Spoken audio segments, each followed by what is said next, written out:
Hello, welcome back to my YouTube channel, and this is Jovenal Narcisse. For today, we're going to unbox the latest haul or purchase that I got from the Levi's store at Harbor Point Mall, which is located in Subic Bay, Freeport.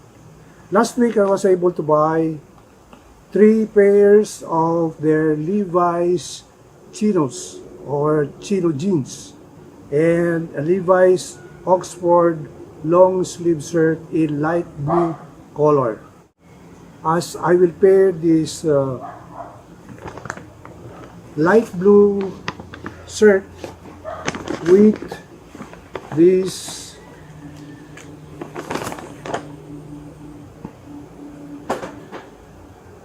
these 3 Chino Pants that I bought from the said store. Today I got the black, the brown, and the khaki, and this will be paired with this long sleeve shirt, which is really nice.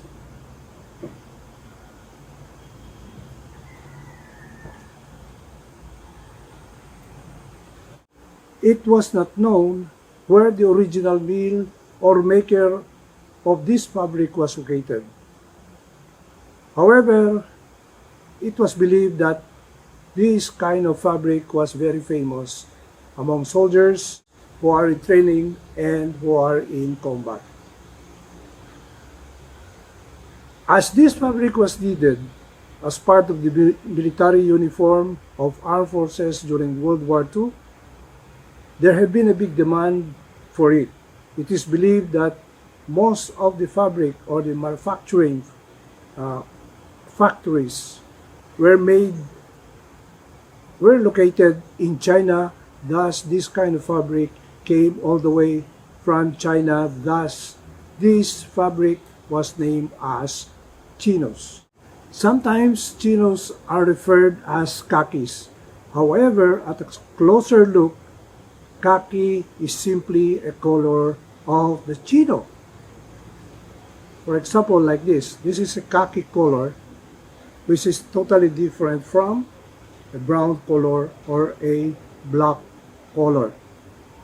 I could still remember old pictures in my military history books when I see officers and men of the armed forces of the Philippines during the Commonwealth period, this is the time from 1935 to 1940, wherein most of the soldiers, almost all the soldiers and the officers were wearing this kind of uniform, and we call it khaki during those times. Even as a cadet of the Philippine Military Academy, we used to have this kind of uniform as part of our Class B uniform or school uniform, to be definite or specific.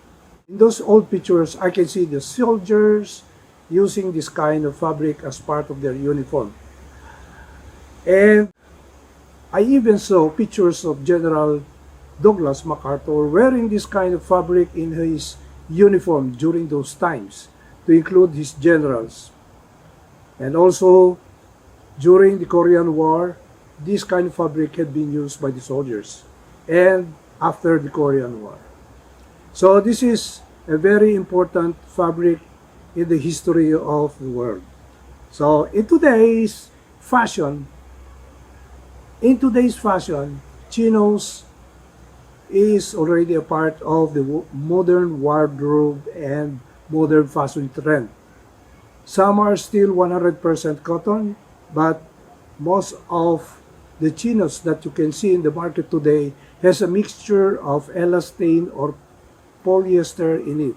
Sometimes you have a 60-40 mix, or 80-20% mix, or 90% and 10% mix of elastane or polyester in the said fabric. However, chinos are still chinos. And I can estimate that the weight of this fabric is about 9 to 10 ounces per square yard when they use it as a chino pants. Actually, I bought the only 3 remaining stocks of the Levi's Chino jeans in size 30 waist and 30 inseam. However, if you are wearing a chino, it is mandatory or it best looking when there's no break on the lower part of the leg portion, okay, which is very near to your ankle or your shoes. There should be no break or a slight break when wearing a chino. That's why I had to resize this chino from the inseam size 30 to size 28. Chinos are characterized, or chino jeans are characterized with a zipper opening and one button on top, and the edge, the top edge of the pants should be sitting on your hip bone, on your waist, and it is medium rise. It's not high rise, it's not low waist, but it should be on the medium rise of your waist when wearing these chino pants. And it is slim tapered. The thigh is slim. You have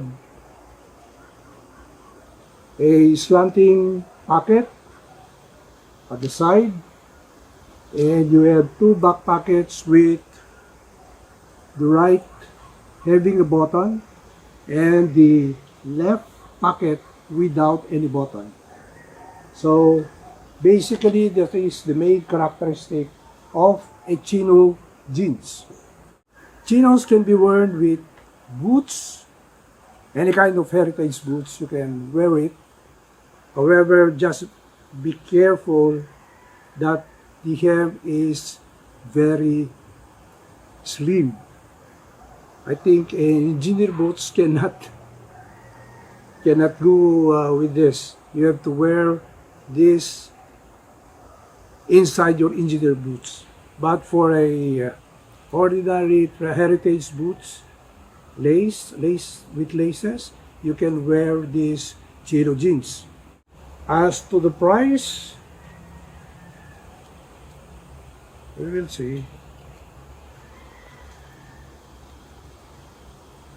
I think this is 2,999 with 20% off.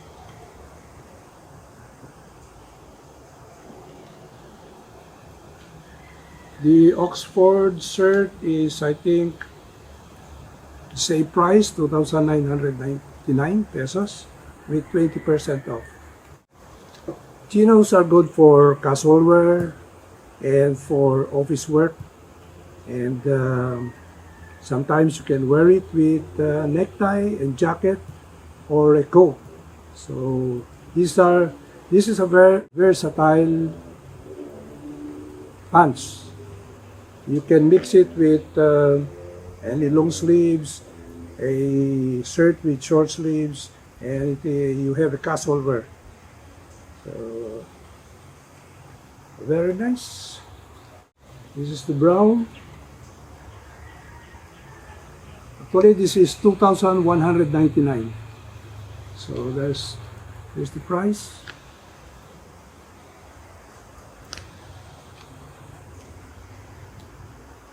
There are other chinos which have a pocket here, a watch pocket or a coin pocket, and this is the black. These pants are made in Cambodia. This one is made in Cambodia. Yeah, this one also. And this one.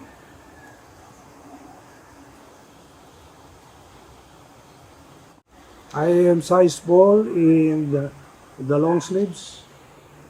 This is 100% cotton.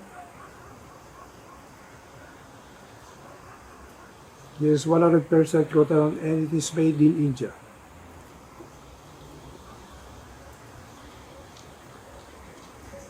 So we'll have the fitting video later on. So with that, thank you very much for watching, and if you haven't subscribed this channel, please subscribe. If you have any comments, positive or negative, please write down below and click that notification bell so that you will be informed of my next videos. So thank you very much for watching and have a good day. Bye. Actually, there is a hidden pocket, some sort of a secret pocket. This is located at the right pocket. It has a zipper. It has a zipper, and if you want to hide your cell phone inside, it fits, and zip it inside, and you have your cell phone inside that secret pocket, small pocket.